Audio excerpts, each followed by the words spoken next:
Salut, bonjour, and welcome to episode 21 of francofille, a creative podcast. My name is Devin, and this is where I document all of my fiber-related crafting.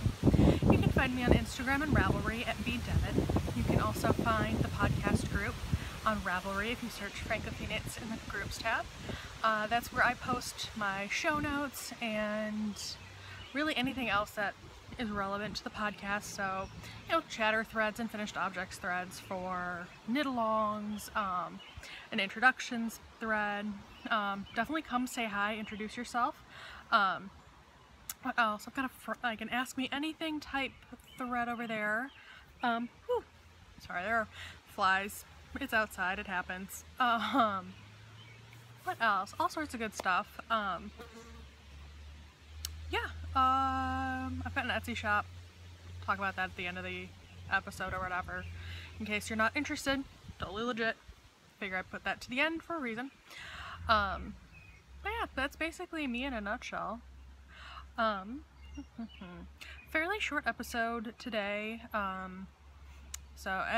Thank you for tuning in, whether you're a new or returning viewer. Returning viewers definitely know that I am in the process of moving. My husband and I are moving up a couple hours north, and a lot of my time this last weekend was spent packing. Means less time for knitting and things related to the podcast, but whatever. So, not a ton of knitting content to share with you guys today, but I figured better to have a shorter episode, than wait 2 weeks and have like an hour-and-a-half long episode, because ain't nobody got time for that. Let's be honest.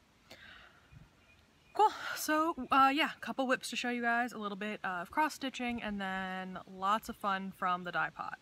So, shop update, but then also just kind of other stuff I've been exploring with dyeing that may or may not make its way into the shop at some point. So, yeah, sit back, relax, and let's chat about knitting. I apologize in advance if I continue to fidget with my hair while I'm recording. Again, it's just a beautiful day. Probably one of the last somewhat cool days we're gonna have here for the rest of the summer. It's like mid-70s and it's sunny and it's gorgeous. So again, I just kind of wanted to be outside. I hope you don't mind, but it does mean the wind is blowing and my hair is gonna look a little bit ridiculous and get in my face. Trade-offs we have to make. Like I said, it's a nice warm day, so having some sparkling orangeade. And twitching because there are insects flying around me. Whatever. Alright, first work in progress to talk to you guys about is my first contribution for the Summer of Sock Yarn knit-along I'm running. This is a pair of two at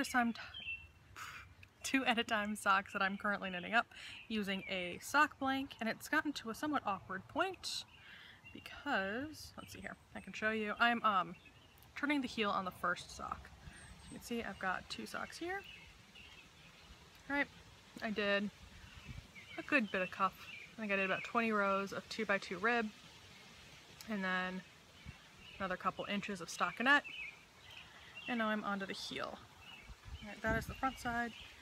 The back side. It's a little hard to tell, but I'm doing a fish lips kiss heel. Maybe you can see a little bit better if you look on the inside. Yeah.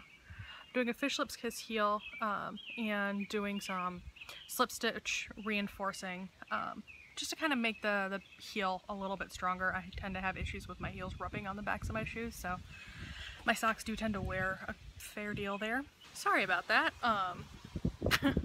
Little interruption there. I just told you guys we are in the process of moving, and we are working on coordinating with the former owners, I guess, of the house. We closed, it's our house now, but they are staying in the house for a little while they pack up and all that, so coordinating when we're moving and all that kind of stuff. We're gonna bring up some boxes and stuff tomorrow, actually.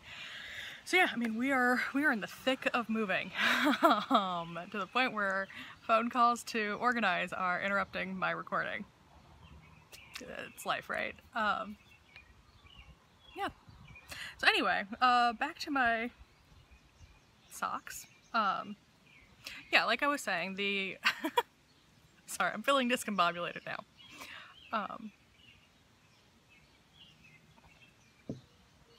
The fish slips kiss heel is what I'm doing. I'm reinforcing, yes, okay, now I remember where I was at.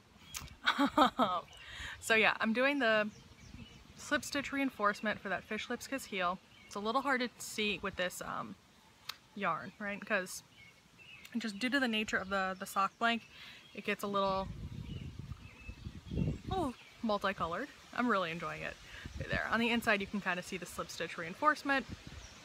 And because it does tighten up the fabric significantly over the instep to do it this way, I've added a couple stitches, there you go, at the very beginning when I started doing, there you can see those two right there. Honestly, I don't care that they're visible. I just did knit one front back for like a row 1 and a row 3, right? Separated it by a row of stockinette. Yeah. So just to add in 4 total stitches across the instep at the beginning of the slip stitch reinforcement, and I started that about 1 inch before I turned the heel, which should make sense to anybody who's done a fish lips kiss heel before. I have to say, this tip here, I did not come up with the idea of adding in a couple extra stitches when doing the slip stitch reinforcement. That is 100% a tip from Mina of the Knitting Expat. So thank you, Mina. It's a great tip. Really loved how it turned out on the other pair of socks I did it with, so I'm repeating it here.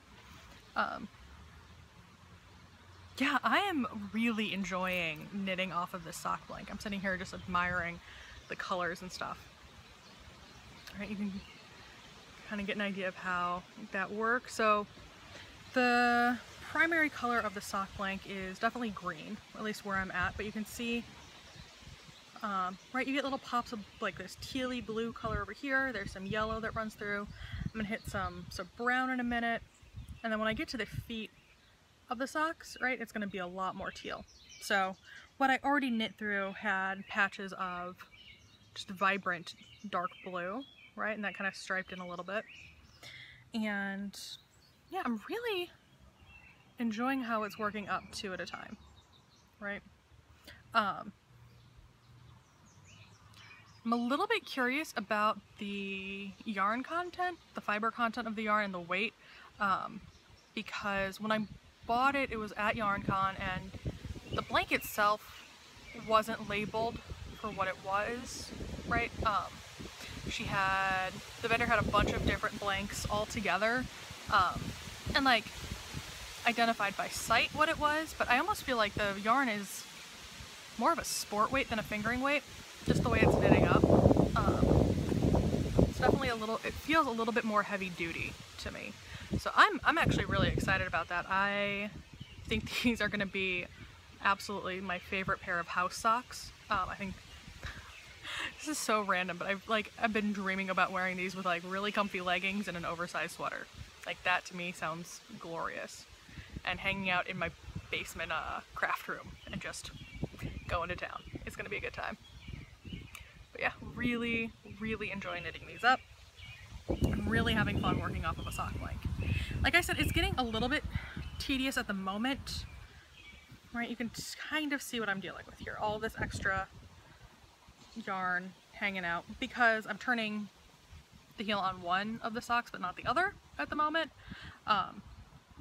I don't know if that's how you have to do it with two at a time socks, but it's the only way I can seem to make it make sense for me. At least with this style heel, at least with the fish lips kiss heel. So unfortunately it does mean that I'm having to just pull off extra string that I'm not using at the moment. That's just gonna get tangled up on stuff, but once I get done turning both heels, it'll be back to being nice and easy. I may end up having extra. I may not end up using the entire blank for this pair of socks, so either there'll be a really cool contrast cuff, heel, and toe for another pair of socks, or maybe some minis. So maybe if I end up swapping with any of you guys, you may end up with a little bit of this Sockblank. Who knows? But yeah, so that's what's going on with this work in progress. And that has been living in my in my cat Layla's favorite project bag, as evidenced by all of the cat hair all over it. This is my bag by Bags by Terry. You can find him on Etsy. Fantastic bag, really awesome construction. It's even got little pockets inside it. It's navy, so it's hard to tell. Okay, you can kind of see at that angle. But yeah, love this bag. So yeah, there's that. And then the other knitting work in progress. Leaving out a frame to get it. This one is another design project. It is living in one of my own project bags. Right, nice and fun. You can kind of see there. It's got little arrows on it. And my favorite part, the golden pineapple lining. So much fun.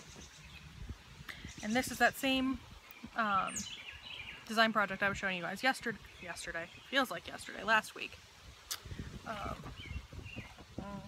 It has grown. You can kind of see from the coffee cup where I was last time and how much more there is now. Right, it's getting big. Bigger anyway.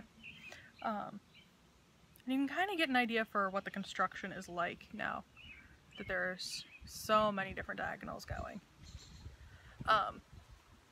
I'm loving working on this. I'm kind of sad that I haven't gotten more done just because it's a really satisfying thing to knit on.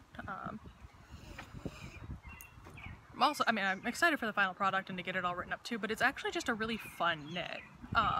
In part because, really the only time you have to pay any attention is during the lace repeats, and even that, actually it's I think a 4-row repeat, kind of, worked over 13 stitches periodically. Like, it's really not that bad, and it's really easy to read too. Yeah.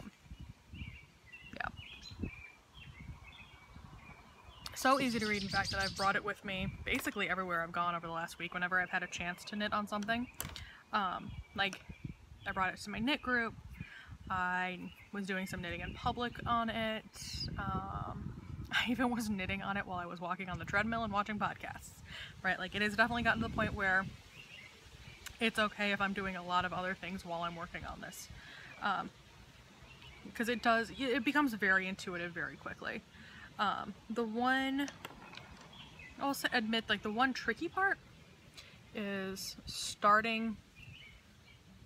anytime you've got lace on this edge here, it gets a little bit, even that is not that bad. Like, I've got it memorized by now and I'm on my 7th lace insert. My number 6, I had it memorized. But that's one place where you need to pay a little bit more attention. But honestly, first of all, you guys know that I'm not somebody who tends to count during their knitting. I don't do stitch counts unless I absolutely have to. We've seen how this comes back to bite me in the ass, excuse my language. Looking at you, Mrs. Weasley's family sock. But, in all honesty, the main thing is just knowing when to start knitting the lace and when to stop knitting lace and when to switch over to garter, right? Or on the reverse side, when to purl and when to knit. And as long as you're able to read lace, right, read your knitting as you're going, it's actually really easy to do. I don't know, I'm really enjoying the way these garter stitch wedges also grow. Right, you can kind of tell that they start with not a ton of stitches of garter stitch, but by the end you've got, like somewhere between 20 to 30 stitches of garter between each. So they just kind of arc open, which is kind of fun. But yeah, this one I'm loving. Trying to think what else I want to tell you guys about this. I'm working on, I've already got it charted out for the first 100 rows or so. And actually probably about 130, 140 rows. And as I'm working on it, I'm realizing that having a chart for the entire thing is, first, would be ridiculously large. And second,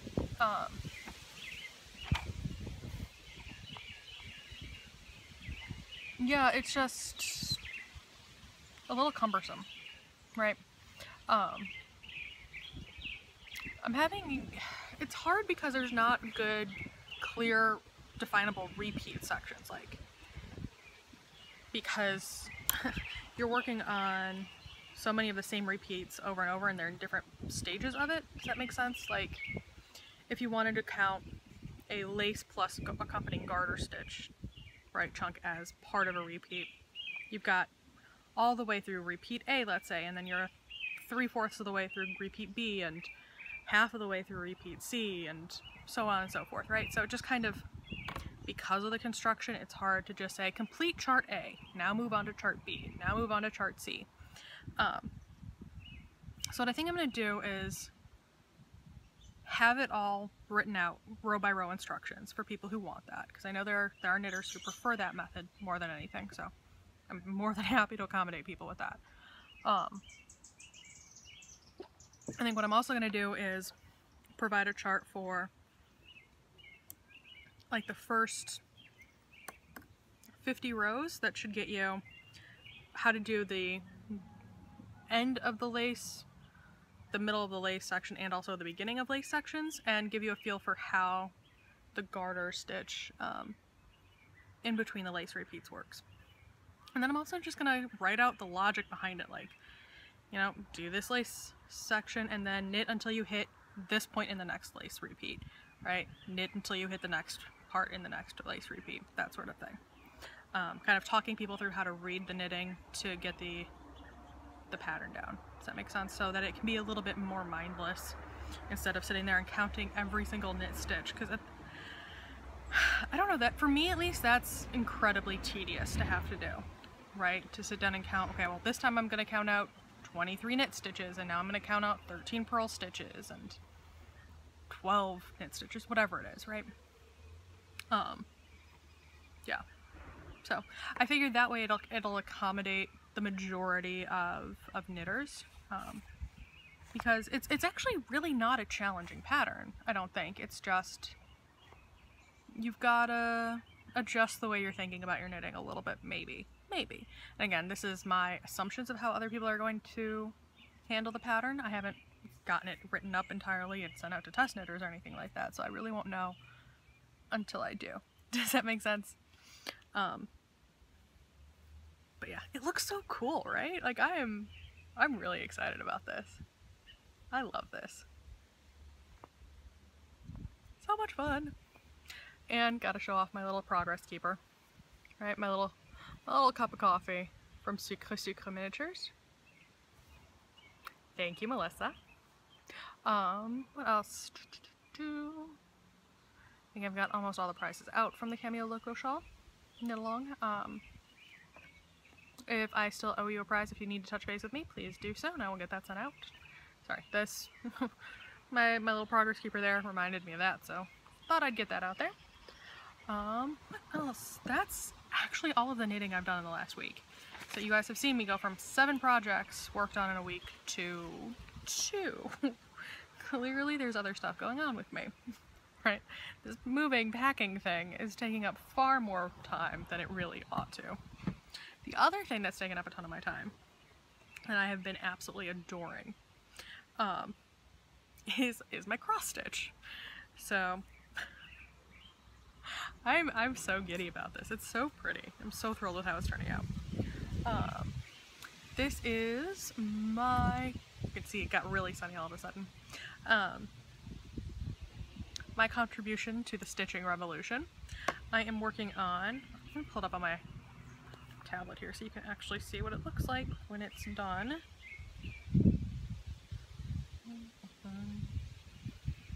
I will edit this out, perhaps. There it is. Alright. So, there we go. That is what my cross stitch is going to look like eventually. Kind of. I changed up the colors a little bit. But, yeah, you can kind of see the motif that's going on. This is the Spring Blossom pattern by Modern Folk. You can find them on Etsy. Really cool patterns. If you're kind of into this one color monochromatic sort of cross stitch, that's, yeah, exactly what it says, right? It's Modern Folk cross stitch. So it's really gorgeous stuff. I think I've favorited like 10 or 12 of the other patterns. I had to stop myself from buying more the other night because I don't need 7 cross-stitch whips while I've got like 7 knitting whips. This is not, while I'm also packing up and moving house. Like this is not a good plan. So forcing myself to just do one at a time. But I've actually made a ton of progress since you guys last saw this one. I think I had just the tiniest little bit done last week, and now you can see I'm actually a pretty good chunk of the way done. So I've got the entire middle section stitched up. I've got another corner up here to do. Basically the corners all the way around, and then this is up down. That'll be a mirror of this. And this is, what is this? I think 32 count fabric. And apparently when you have something like that, like 32 count linen or whatever this is, I think we talked about this last week, but I'm new to cross stitching again. I did it when I was much younger, several decades ago now. But yeah, I'm just reteaching myself everything about this, and apparently with fabric like this, you're supposed to, let's see, will it actually focus? You're supposed to stitch over 2 of the threads instead of over 1, right? And I'm only doing it over 1. So I am making this much smaller than it is intended to be on accident. Yeah, this across is maybe, I'd say maybe like 5 inches. It's supposed to be twice that.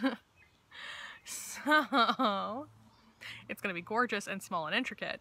Not exactly what it was intended to be.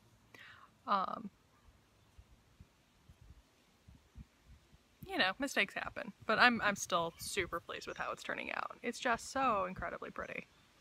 I may make another one the correct size at some point, but right now I'm thinking I may add an additional border or like stitch welcome and our last name over top and bottom of it, something like that to kind of increase the size of it. But yeah, I now know. I learned from my mistake, but I'm actually not too upset about it. I'm really, really pleased with how it's turning out, and it's so much fun. I think I must have been up till 2 or 3 in the morning every night this weekend working on it. And just really having fun the entire time. It's a really meditative process in a way that knitting can be too. But knitting has been less so for me, right? Because so much of my knitting, I think at this point, is like muscle memory, right? Making socks, and that's why I'm making the mistakes I am with my knitting, right? Because it's just muscle memory and I'm not paying enough attention to what I'm doing. This, I don't have that muscle memory. I can't let it be mindless. I'm not at that point. So I am focused very much on what I'm doing, and so I'm not thinking about the 50 things that are going on in the future, or, you know, conversations I had a week ago. Which, yeah, of course, normally I would be thinking about. You know, it's just very, very mindful. If you're into mindfulness or meditation or anything like that, like for me, cross-stitching has definitely taken on that role as being like a mindfulness exercise. So I'm yeah, could not be happier with it right now. So yeah, those are the 3 things I've been working on this week, other than packing up a literal ton of books. Have I mentioned this to you guys before? Last time we moved, or had a big move, right? When we moved from Ithaca, New York to Bloomington here. We were lucky enough to have movers, right? The IU paid for us to have movers. And so we discovered during that process that we own a literal ton of books. And that was 3 years ago, and we've accumulated more books since. So we have more than a literal ton of books to move. And we're not using movers this time. So yeah, that's why I had to take that call from the current occupiers, I suppose, of our house, the sellers of our new house. Because we're going to move those books up in stages, not going to do a ton at a time. I mean, that's what happens, I guess, when you're in a dual academic relationship, right? You accumulate books. That's just kind of part of the territory. But, yeah, yep, I've gotten all of them packed up. Amazingly enough. And they are just waiting now to be moved, and so they are taking up a good chunk of our living room and foyer. Which is another reason I'm recording out here instead of inside, because inside is a bit of a nightmare from the packing. But I'm really babbling at this point. How was I even there? I don't know. Sorry, friends. But yeah, alright. That's all I've worked on. I've been busy with other things. Anyway, the other thing I've been working on a lot this week is dyeing. So I'm going to show you guys some stuff that I am going to list in the Etsy store, but then some other stuff that I'm not going to list, right? That are just kind of me playing around. So if you're not interested in that, totally understand that. I will see you guys next week. If you are interested, hey, thanks for sticking around.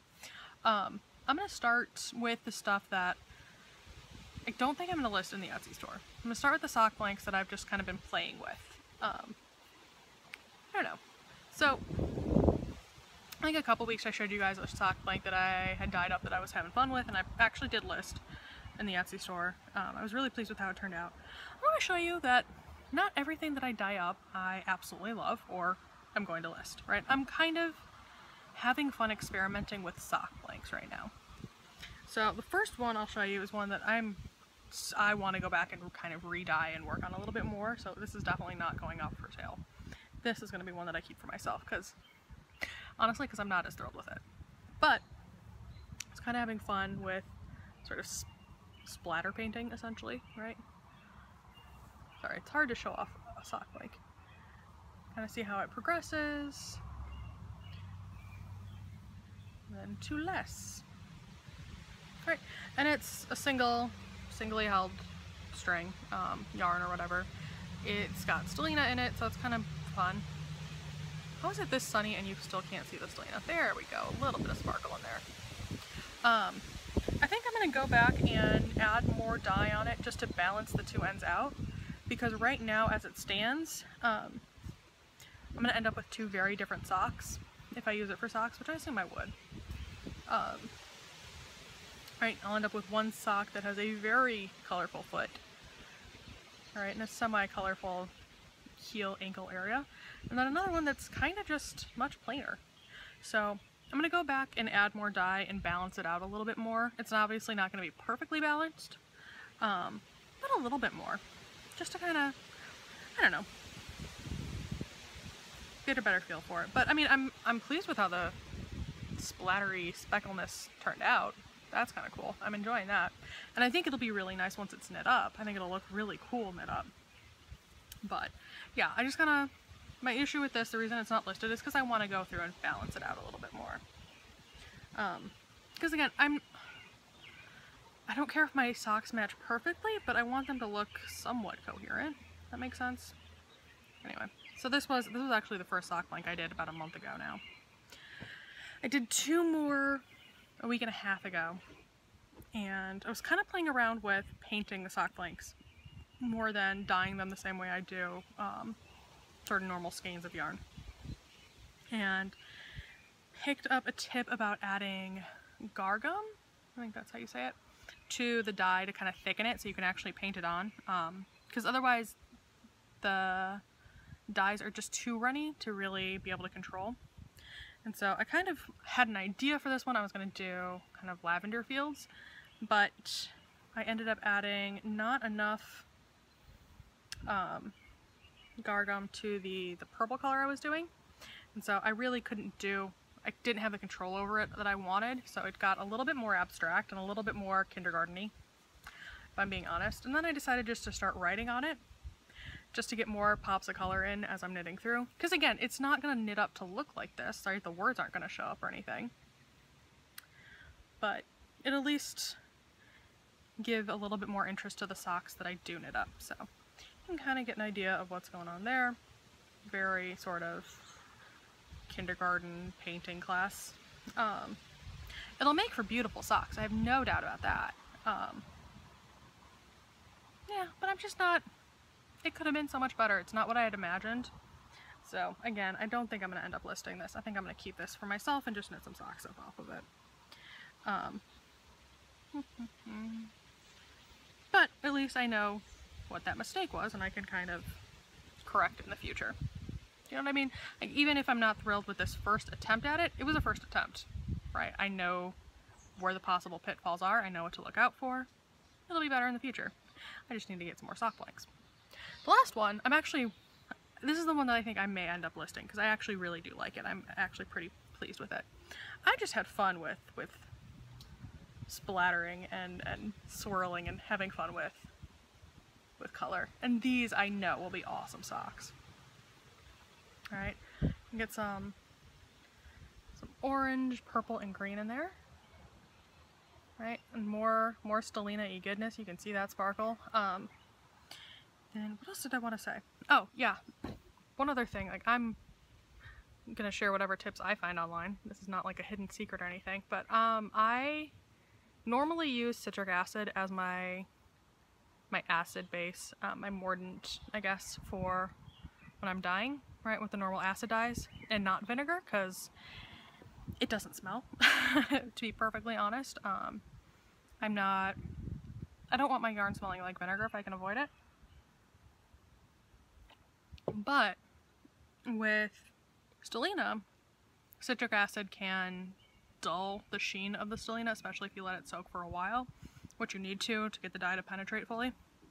So instead, if you use vinegar, just plain white vinegar, like white vinegar or whatever, you can soak it for as long as you need to, and it doesn't dull the Stellina at all. And it would be really helpful if it would sparkle up for me, and I can't tell if it is with the reflection.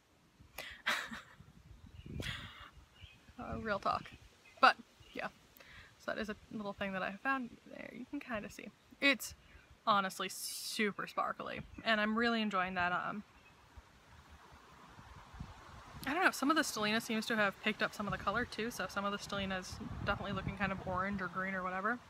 So this one, I may end up listing this one, and honestly, the scent of vinegar isn't that strong. Isn't enough sniffing the sock blank. I'm actually not smelling any vinegar on it at all. So, hey, that's exciting.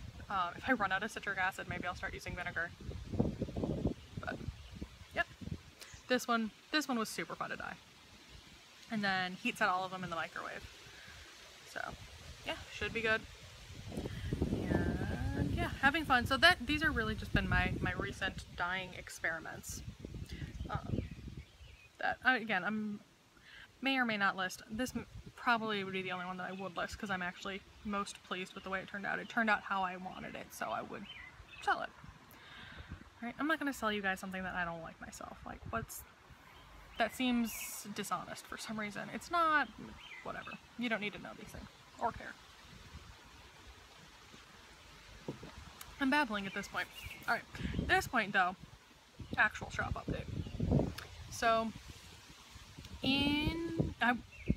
beyond the packing and the lack of knitting this week and over time spent stitching, I also got a lot of dyeing done this last weekend, which was so much fun.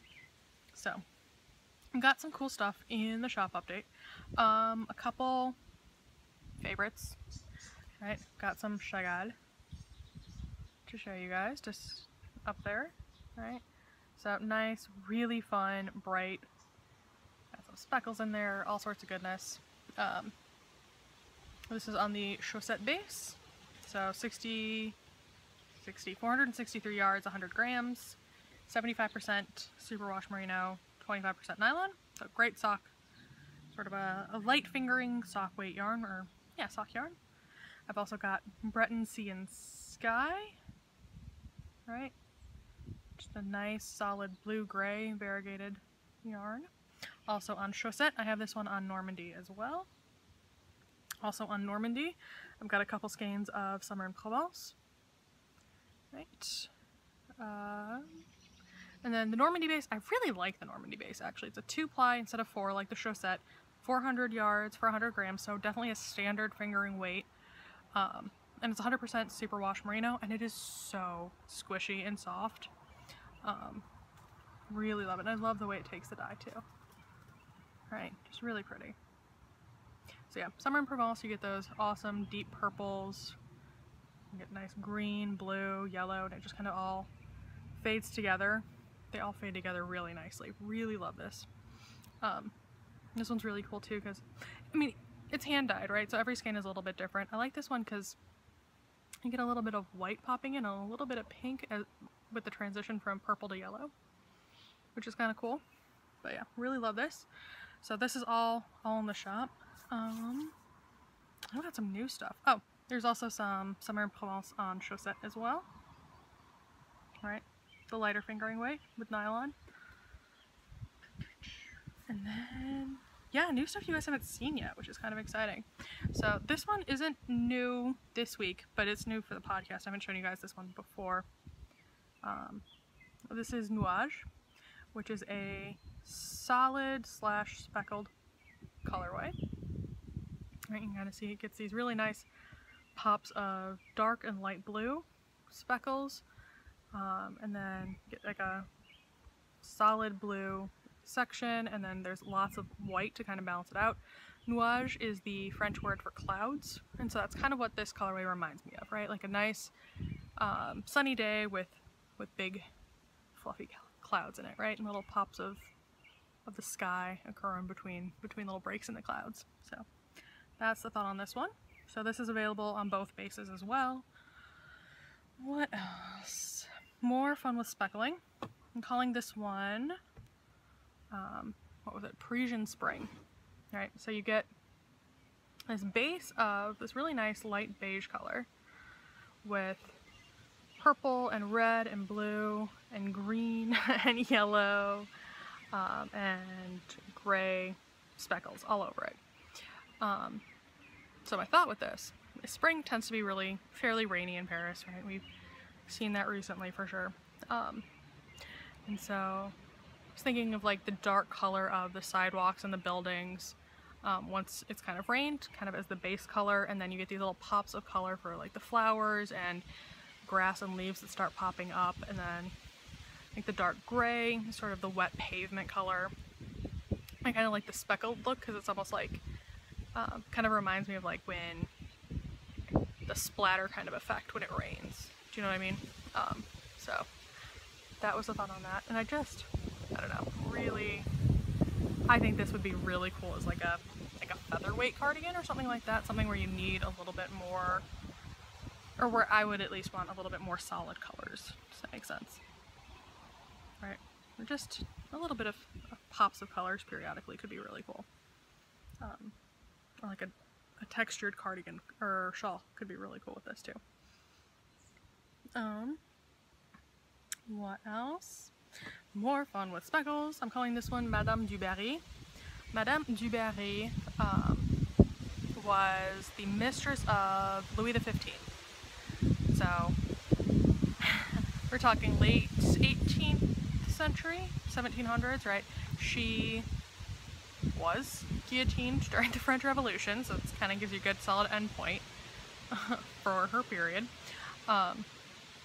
But in a lot of her portraits, she's shown with sort of light brown hair and really nice, like really creamy white skin, and always wearing like pink somewhere, like really rosy cheeks, pink flowers on her, a pink dress, things like that. So that was kind of my thought later on, like in the later period paintings or whatever, portraits, when the gray wigs, the giant gray wigs we think of with like Marie Antoinette, she wears those too. So it's kind of my thought behind this colorway. So we get this nice pink color, right, that's a little bit more saturated in some areas and then definitely paler in others. Light brown, and then some gray speckling as well, and then plenty of just bare yarn as well. So untwist this one to show you what it really looks like as it flows together. You can see it just kind of flows from pink through speckles and brown, more speckles, and then back to pink. Again, really pretty, really pleased with this one. So again, available on both bases. I'll twist it up real quick for you. Thinking I'm going to do more colorways inspired by historical figures because I'm a nerd and that makes sense to me. I figure we've got a Marie Antoinette, why not a Madame du Barry? Yeah.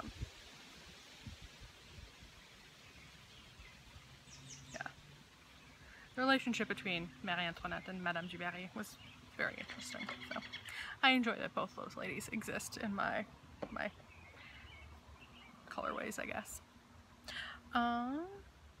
This one, I'm going to insert a picture of, I may put a picture in of Madame du Barry as well so you guys could see that. But this one I'm calling, this new colorway, I'm calling Fort la Latte. And Fort la Latte is a 14th century castle that's built like literally off the coast of Brittany, like on a rocky outcropping that needs a drawbridge to get to it from the mainland. It's kind of exactly what you imagine for a medieval fortress surrounded by sea, right? And so you've got these browns in there, kind of picking up the stone of the castle. You get these pops of red.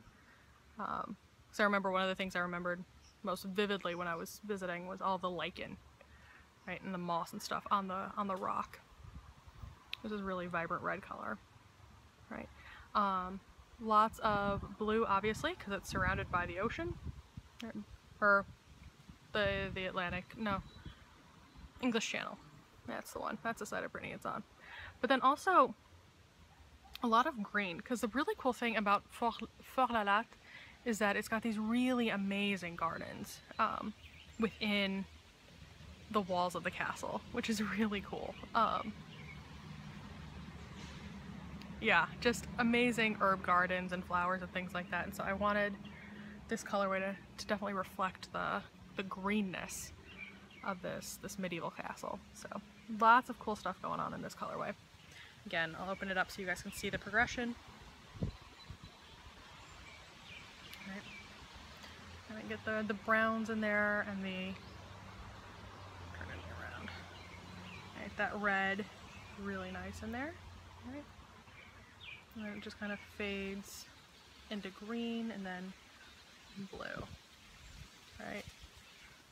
I'm going through this, back to greens and browns. Right? How cool is that? I'm in love with this colorway. So kind of nice and long. You can see that it's kind of half blue on one side and then the greens and browns on the other. So nice long repeats of these two colors too. So if it were socks, it would stripe up really nicely. Yeah, I think there's a lot of cool stuff you could do with this one. So again, available on both bases. Really having fun with these. I will also have my two semi-solids, Dijon and Slate Roof. And am I missing anything else? Modern Marie Antoinette will be available. And I think that's everything really that's going to be available. No Syrah, and then we've got the one skein of Chagall that is available, but other than that, I think that's plenty. That's plenty in my mind. I may, now that the move is actually coming up, I think I'm gonna chill for a minute on coming up with new colorways. I think that's also plenty for summer. Oh, no, I did have one more I wanted to show you.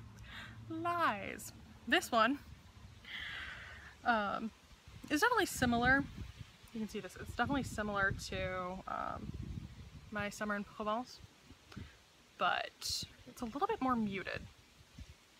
And I'm calling this one, I'm actually really excited about this one. It kind of almost reminds me of a Malabrigo colorway, and I can't think of which one. Totally on accident though. I'm calling this one Chateau Neuf, which is a small, Chateau Neuf de Pape is a small wine region, kind of micro region, just north of, in Provence, just north of Avignon. But yeah, it's just kind of known for its own wine, right? Wine is grown there. It's really full-bodied red, which you don't tend to find in the rest of Provence. Provence tends to be more rosés and lighter wines. super refreshing. Awesome wines, love them. But Chateauneuf is a little special. So I went with that because again, the colors do remind me of Provence, but there's a lot more dark, deep purple running through it, kind of reminding me, and a lot of people on Instagram actually, kind of wine, right? You can get that in there. So you still get the blue of the sky and kind of purpley blues of like lavender, and green from fields and things. So it still kind of has that same sort of feel as summer in Provence, but I don't know. It almost feels like it's what would happen to summer in Provence if you were to dunk it in a vat of red wine. Right? It's a lot more. It ends up getting a little bit more muted. It's really pretty. So this will be available in there as well. So plenty of stuff for you guys to pick from if you're so interested. But yeah, I'm just honestly having so much fun with the dyeing process right now that I don't know. I'm kind of loving this new job. It's kind of amazing. Yeah, if you guys have any questions for me or anything like that, shoot me an email either through Ravelry or Instagram. If it's something dyeing specific, Etsy shop specific, send me a message through Etsy. You can find me by my store if you search francofille in Etsy. I'm trying to make it nice and convenient for you. What else? Yeah, if you've got questions, either leave me a comment in the episode thread if it's something particular that pertains to a particular episode, or in the Ask Me Anything thread. Both ways, totally fine. I'm trying to be good about staying on top of communication, but with the packing and the moving and all that kind of stuff, I'm just gonna apologize in advance if anything kind of goes unanswered for a minute. And feel free, if I haven't gotten back to you, feel free to pester me. Like, I will not be annoyed or anything like that. Like, it's kind of just what needs to happen right now. What else? Summer of Sock Yarn knit along is going on. I already showed you what I'm working on. I think after we get a month under our belt, I'll start showing you guys some prizes and stuff. Thank you already to all of the makers who have already sent me stuff or gotten in contact about donating prizes. If you want to donate prizes of any kind, whether you're a maker or not, feel free to get in contact. But yeah, anything knit out of any fingering weight yarn totally counts for this knit along. So jump in on that chatter thread. I'll open up a finished object thread in the next week. There's already some really cool stuff getting shared in there, so definitely go check it out, if nothing else to give you inspiration for your own projects, because there's some very creative people out there. But yeah, other than that, I will do my best to get another episode out for you guys next week, and I will see you then. Bon tricot, happy knitting. Bye.